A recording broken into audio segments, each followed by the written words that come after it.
tuzoshimira ku nyonga z'umukama nkako inganje y'umukama agaheta ariko abifata ruto nibo bamuninaza uwishima abura uko kwirugira kuko inyanduko y'akabi imubamo umwitonzi we yama yibuka umusirikani wiwe amajambo y'ubwitonzi ico incabwenge ishaka mu kugira amatwi akunda kumviriza iryo ni ijambo ry'Imana.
ariko mwegereye umusozi wa Siyoni n'igisagara c'Imana nzima, mwegereye Yerusalemu yo mw'ijuru n'isinzi ry'abamarayika, ikoraniro rihimbaye n'ishengero ry'abantu b'imfura banditswe mw'ijuru, mwegereye Imana umucarubanza wa bose n'imitima y'aberanda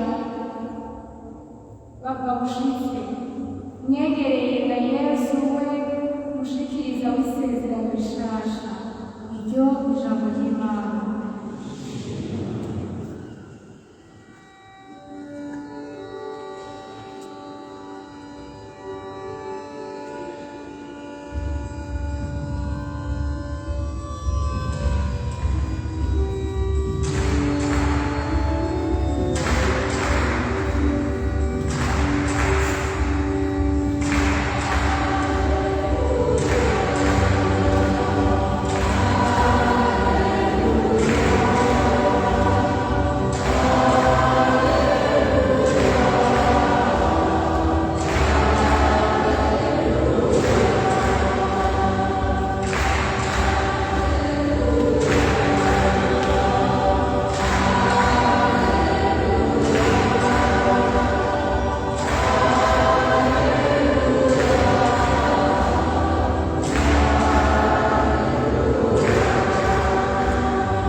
Umunsi umwe ari ku munsi w'isabato, Yesu yinjiye mu nzu y'umwe mu bakuru b'abafarisayo ngo bamuzimane, hano nabo bakamurereka.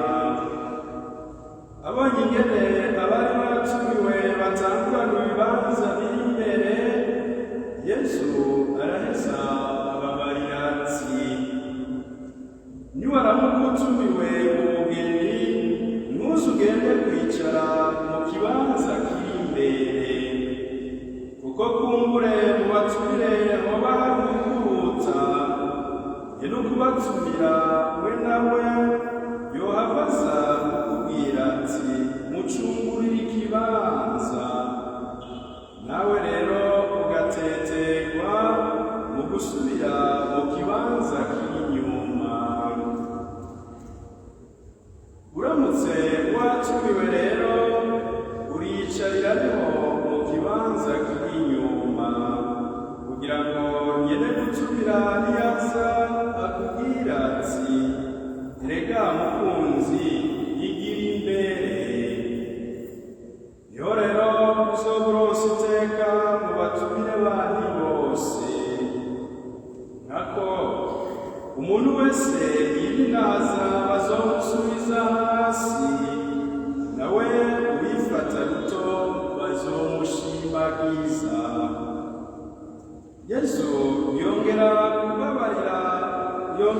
kubarira uwamutumiye ati: ukaramuka ufungurira abandi, ntuhamagare abagenzi bawe, bene wanyu, inshuti n'ababanyi batunze, kuko kumbure nabo bogutumira bakakwishura. Yamara niwagira inzimano, uratumira amahoro, ibimuga, abacumbagira n'impumyi, niho uzoba uhiriwe, kuko batagira ico bokwishura. Uzokwishurwa umunsi intungane zizozuka. Nitwakire kandi dushimagize inkuru nziza ya Kristo.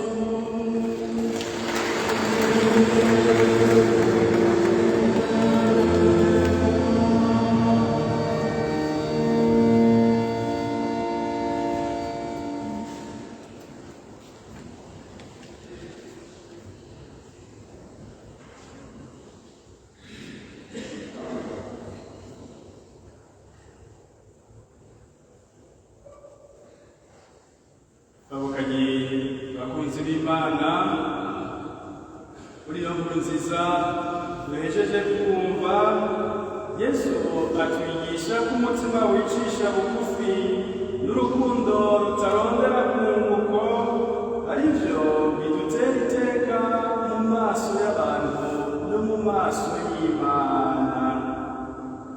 No mu gisomwa ca mbere dusanga mu gitabo ca mwene Siraki, turumva yuko twebwe abana b'Imana duhamagariwe kwamana umutima wicisha bugufi kuko ari buhimbara Imana.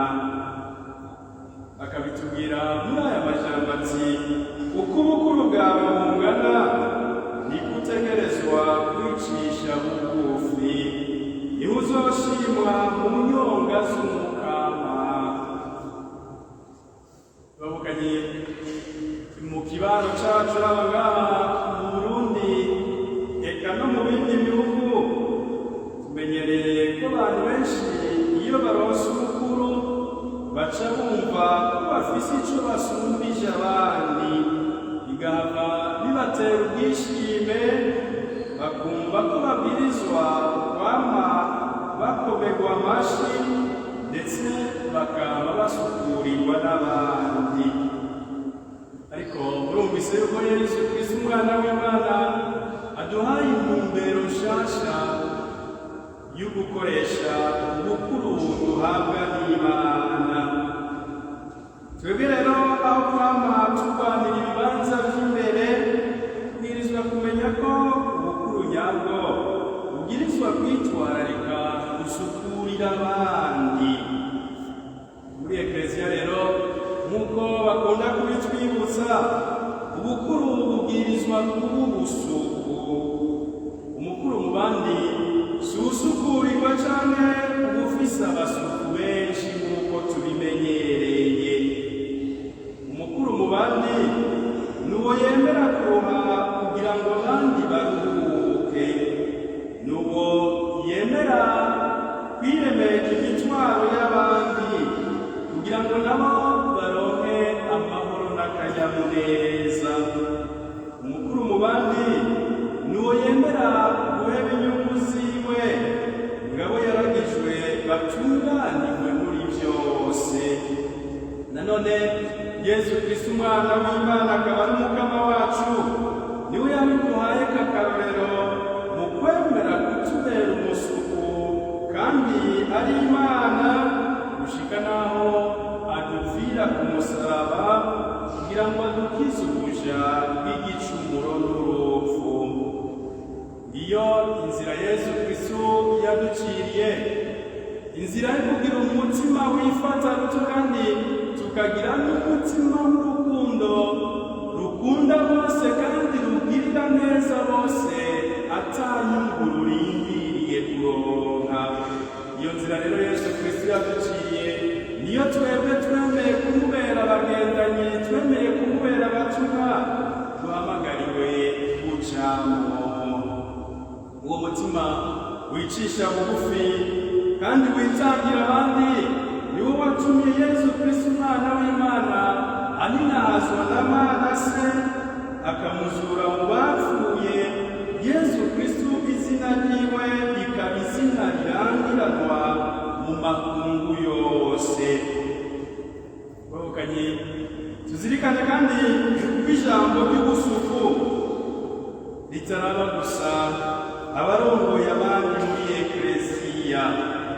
Iryo jambo ry'ubusuku ryega abafise ubukuru bose n'abari mu nzego za leta, cane cane abemeye kuba abigishwa ba Kristo kubw'ibatisimu bahawe mu mazi no muri mutima.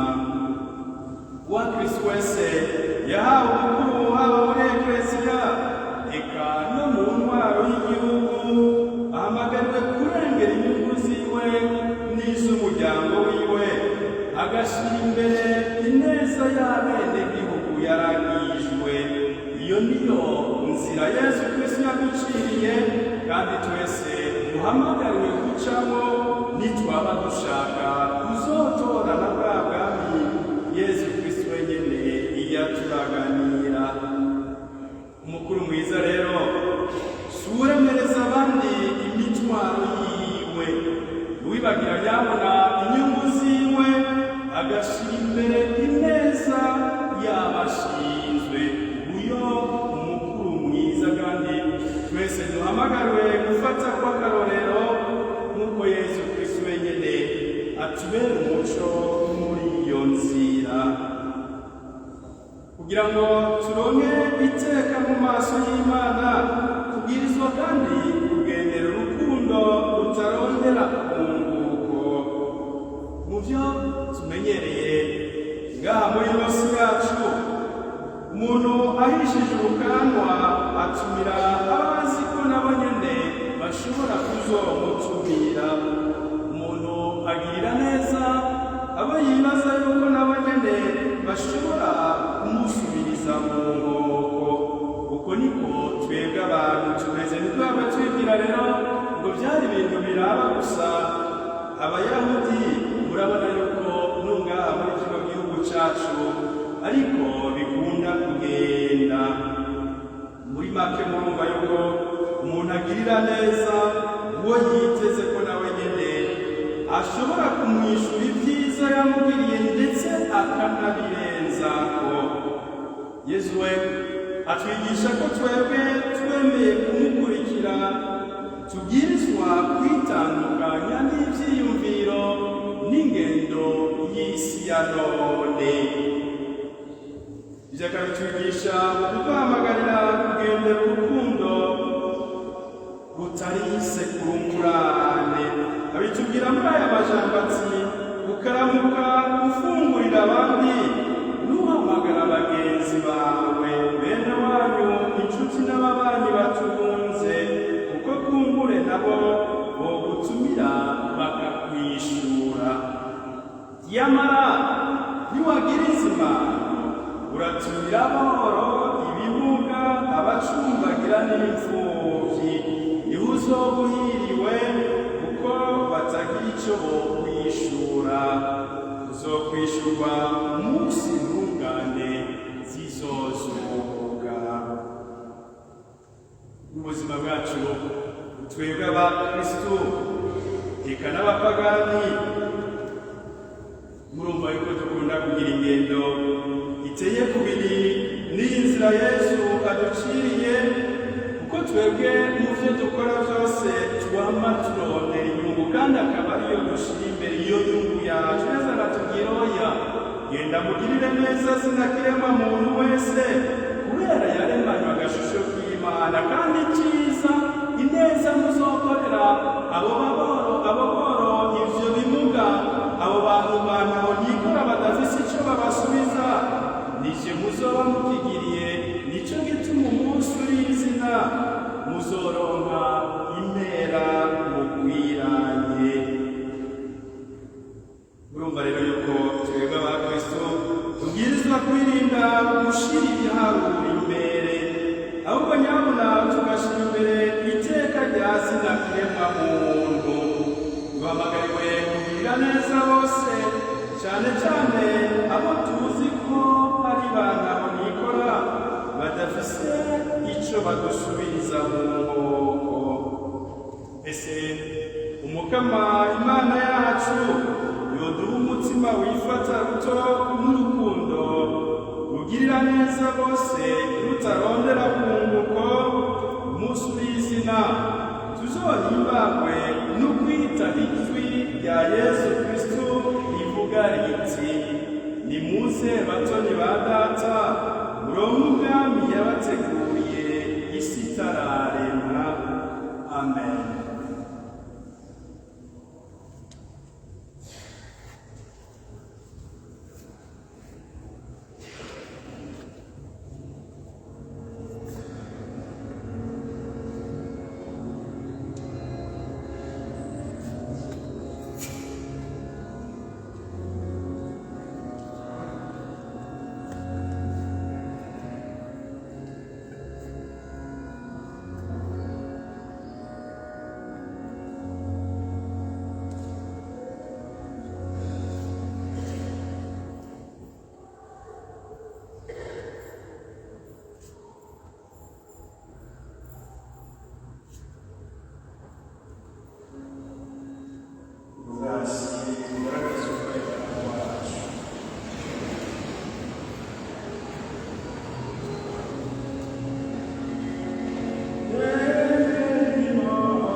wabigaburiye uko umoro twumvire dawe.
Programa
ubusabe bavuganye kugira ngo rishika baganje ryo rwanyu ryakirwe kandi rishimwe n'Imana Data rugira byose.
Mana nzima wegerana yawe yongeraga bwose bukomokaho icyo gituma tugusabye uruhuke mutima mweranda utagatifuza ishikanwa ivuge utubere umubiri n'amaraso ya Yesu Kristo umukama wacu igihe bari bamufate akabatangura kubabara kuba byishakiye yafashe umugati arawukengurukira arawumanura amuhereza inyigisho yiwe avuga ati akire mugiye mwese iki ni umubiri wanje uza gutangwa ku bwanyu.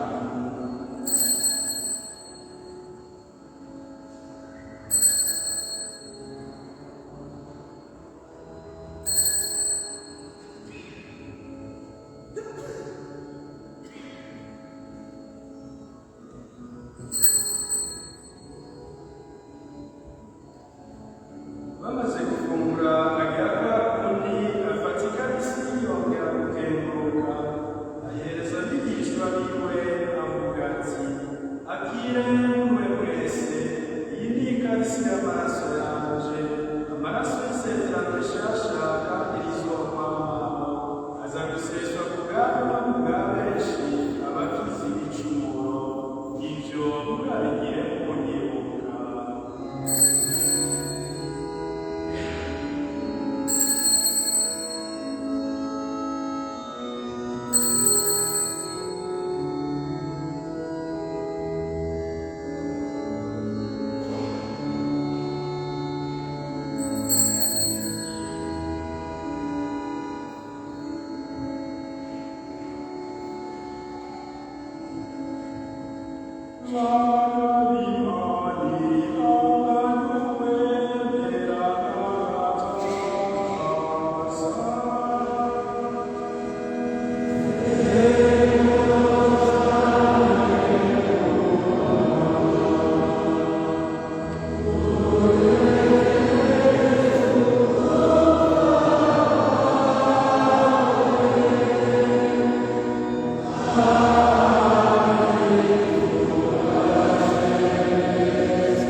Urabigiza kandi umukristu agukengurukira kubyiza ukorera umuryango wiwe mu bihe bigoye urimo yongera gusaba amahoro n'umutekano mu ngendo n'imanza umuryango we urategura zo kuganuka ku mubyeyi akagusaba kugira ngo ubandanye bakomereza kwemera kwizigana urukundo ntibakire kandi icyo gisabisho cy'umuryango nako cy'umugwi wa gatatu watoza amashikanwa mu misa ya saa yine ukukengurukira ibyiza umugirira abawugize bakaba basaba gutuma mwiranda ngo yame abamukurikira ubutumwa bajejwe ntibakire kandi igisabisho cy'umukengurutsi cy'umuryango ukengurukira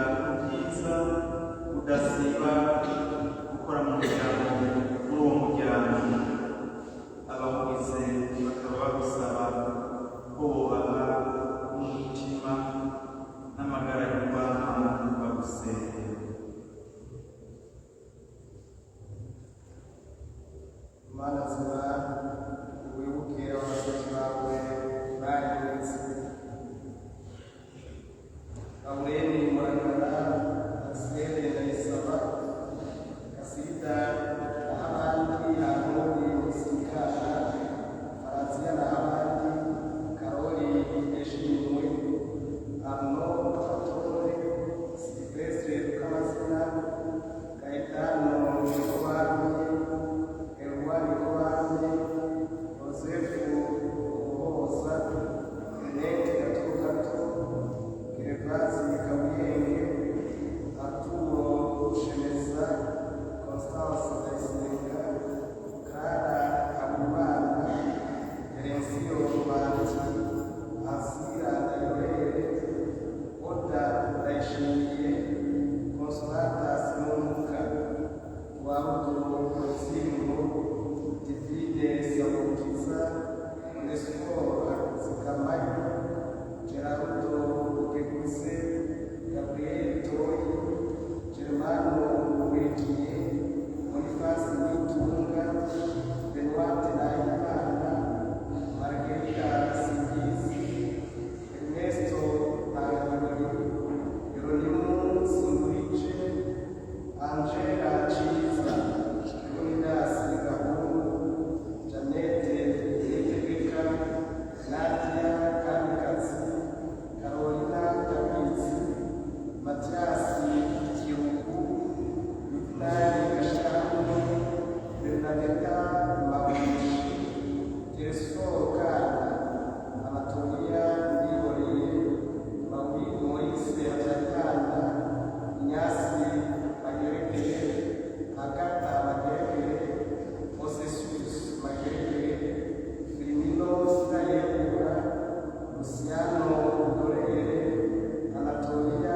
Sinzinayo Francisco Mafurero na Flora Nkurunziza abo bose benimitima ikiri gatoya ko bari bemeye bakabatizwa bakishushanya bati umwana wawe yagupfiriye nubatabare basangire n'izuka buka kandi bene wacu n'abashiki bacu bamaze kwitaba barengutse bizigiye kuzuka wibuke nabo bose bamaze gusezera isi mu bakiri wawe banywe mu muco wo kudanzwa bwawe natwebwe twitakambye twese tubwirwe ze dusange nawe ubuzima budahera tubame twubinaza tubikora nayo mubazo nawe Imana na Yosefu mweranda umukunzi wiwe n'abatuma n'aberanda bose baciye ku isi n'abatuma bawe tubigusabishije Yesu Kristo umugaba wacu Uriwe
hahiriwe abaremesha amahoro kuko bazokwitwa abana b'Imana.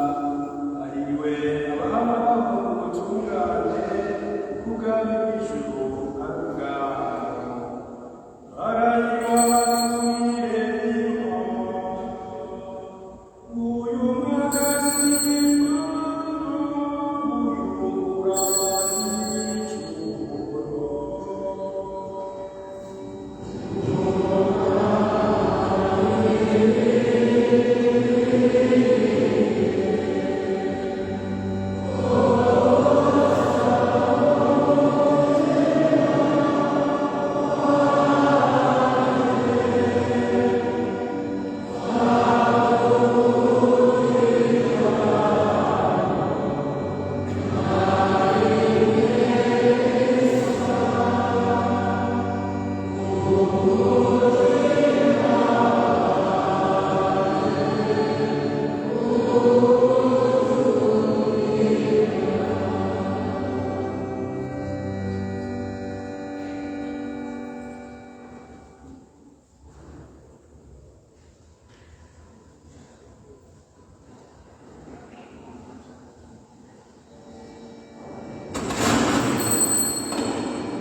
tugusabishije